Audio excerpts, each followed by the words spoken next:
जी अस्सलाम वालेकुम स्टूडेंट्स। उम्मीद है आप सब खैरियत से होंगे। आज जो है वो हम लोगों ने ह्यूमन राइट्स एंड इस्लाम का जो टॉपिक है ना वो पढ़ना है। अब आपको एक चीज़ क्लियर कर दूं, जैसे आपको थोड़ी सी कन्फ्यूजन हो रही है, देखो ना मेरे पास भी ऐसी ही इसी फॉर्म में जो है वो आउटलाइन भी मौजूद है और ऐसी ही इसी टाइप के आगे पीछे तमाम नोट्स हैं। परेशान होने की ज़रूरत नहीं है। आप यहाँ देखो ना, इन चीज़ों को फॉलो करो। हम लोगों ने लास्ट वीक में ये 4 टॉपिक्स अपने क्लियर किए थे। यूएनओ को टॉपिक है, ठीक है।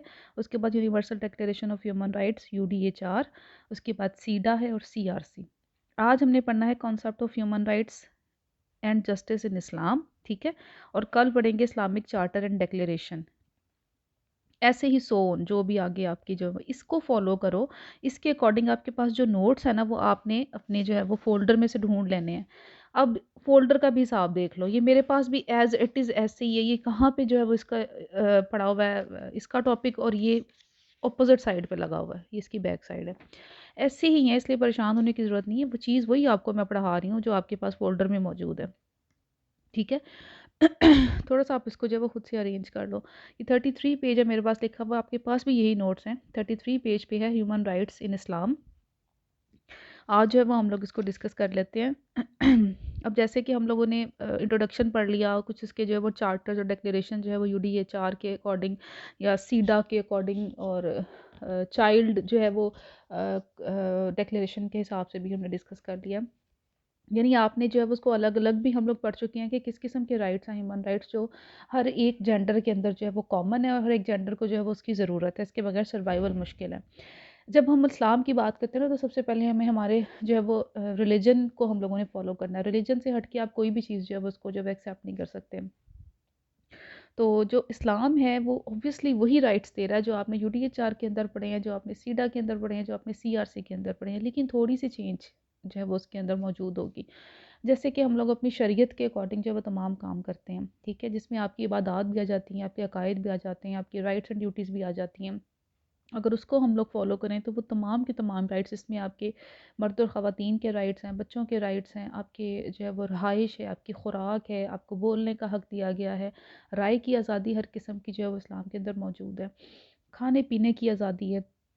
ये जो छोटे मोटे जो राइट्स हैं वो ओवरऑल तमाम राइट्स का जो मजमूआ है वो आपके पास आपकी शरीयत है। एक जगह पे जब वो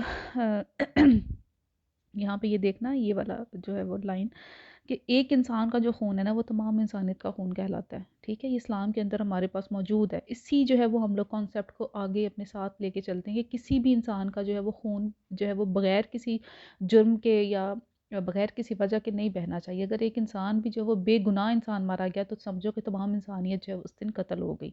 ये वो राइट्स हैं जो इस्लाम जो है वो तमाम मुसलमानों को देता है, तमाम इंसानों को देता है, चाहे वो मुसलमान हैं या नहीं हैं, वो मज़हब के साथ हमारे जो है वो लिंक्ड हैं या नहीं हैं। इस्लाम हर एक को जो है वो डिग्निटी और ऑनर का जो है वो हक़ देता है, हर एक को राइट टू लाइफ देता है। वो अपनी मर्ज़ी से ज़िंदगी गुजार सकते हैं, अपनी मर्ज़ी से जो है वो चल फिर सकते हैं, जहाँ चाहें रहना चाहें वो उनके ऊपर जो है वो किसी किस्म की पाबंदी नहीं है। हाँ, अगर हम लोग रिलीजन की बात करें तो रिलीजन के अकॉर्डिंग कुछ लिमिटेशंस जो हैं वो हर एक के ऊपर लागू होंगी। जैसे हम लोग को भी पता हमारी क्या हदूद है, जिससे बाहर निकलने का सोचेंगे तो साथ ही आपके अंदर जो है वो आपको सज़ा के जो है वो दायरे में जाना शुरू हो जाओगे। ऐसी ही कुछ चीज़ें हैं। बाकी जो कुछ इस्लाम ने हमें बता दिया हमने उसको फॉलो करना है। नेक्स्ट पेज देखना, इसके ये 34 पेज यहाँ पे नंबरिंग दी हुई है, ठीक है। 34 पेज पे ये हैं, ये टॉपिक देखना, कुछ ब्लर लिखा हुआ है थोड़ा सा, लेकिन है वही चीज़। Human rights in an Islamic state का जो है वो आगे टॉपिक आएगा। और साथ ही जो देखो ये कुछ 5 उन्होंने जो है वो उसको पॉइंट्स में जो है वो शॉर्ट करके बताया गया है। मेन पॉइंट्स है कि कौन कौन से राइट्स जो है वो आपको इस्लामिक स्टेट प्रोवाइड कर रही है। सबसे पहले the security of life and property, ठीक है। ये हम लोगों ने यूडीएचआर में भी पढ़ा कि आपको जो है वो डिक्लेरेशन जो है वो तमाम मेंबर स्टेट्स के लिए राइट टू लाइफ भी देती है और साथ में प्रॉपर्टी का भी आपको हक देती है कि आप लोग आज़ाद हो अपनी ज़िंदगी जैसे मर्जी गुजारें, किसी किस्म की पाबंदी के बगैर। और साथ में आपको प्रॉपर्टी रखने का भी प्रॉपर हक दे रही है। समझ आ रही है बात की, उनको किसी किस्म की कोई जो उसका जो वो इशू नहीं होगा। आप अपनी मर्जी से जो वो अपनी जो है वो जायदाद वगैरह बना सकते हो। सेकंड पे द प्रोटेक्शन ऑफ ऑनर, इज़्ज़त की हिफाजत जो बहुत ज़्यादा ज़रूरी है। अगर आपको आपकी जो है वो प्रॉपर आपको ऑनर नहीं दी जा रही तो आप सोसाइटी में फ्रीली मूव नहीं कर सकते। आप मूव कर ही नहीं सकते। आप खुद को जो है वो एक छोटा जो है वो या हकीर समझना शुरू हो जाओगे। किसी भी सोसाइटी से आप जो है वो रिलेट कर रहे हैं, किसी भी मज़हब के अकॉर्डिंग रह रहे हैं तो आपको आपकी ऑनर का जो है वो प्रोटेक्शन आपकी स्टेट आपको दे रही है। थर्ड राइट उन्होंने बताया है sanctity and security of private life. ये भी चीज़ हम लोग पढ़ चुके हैं, ये भी डिस्कशंस आपकी जो है वो आप हो चुकी हैं। आपको प्राइवेट लाइफ का प्रॉपर जो है वो हक इस्लाम जो है वो दे रहा है। इस्लामिक स्टेट के अंदर you have the right to secure your life, to send a private life, personal life, जिसमें किसी की इंटरफेरेंस ना तो किसी जो है वो शख्स की होगी, ना ही आपकी स्टेट उसमें इंटरफेयर करेगी। उसके बाद सिक्योरिटी ऑफ पर्सनल फ्रीडम, आपको इनफरादी आज़ादी हासिल है कि आप कुछ भी करना चाहो। आपको हर किस्म की जो है वो फ्रीडम आपकी स्टेट आपको दे रही है।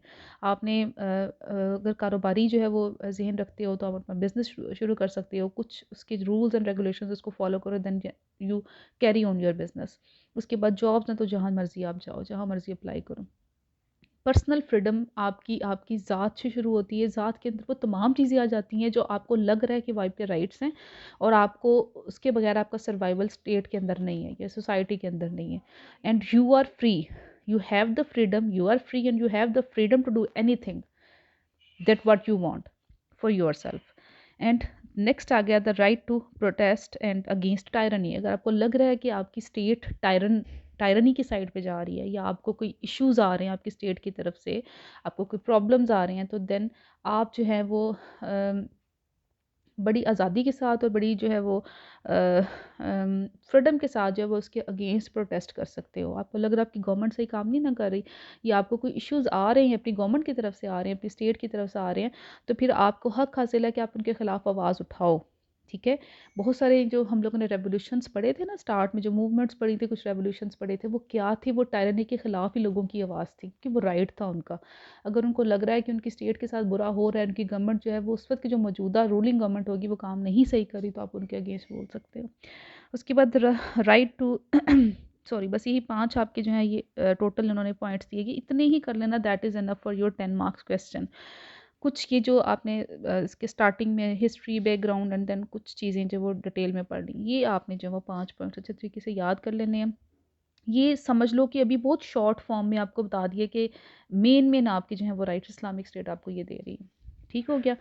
इतना ही कर लेना। ये 2 जो हैं वो टॉपिक आपके जो है वो 2 सॉरी पेजेस में आपका ये टॉपिक कवर हो गया, ह्यूमन राइट्स इन इस्लाम। इंशाल्लाह कल मुलाकात होती है। Thank you so much. अल्लाह हाफ़िज़।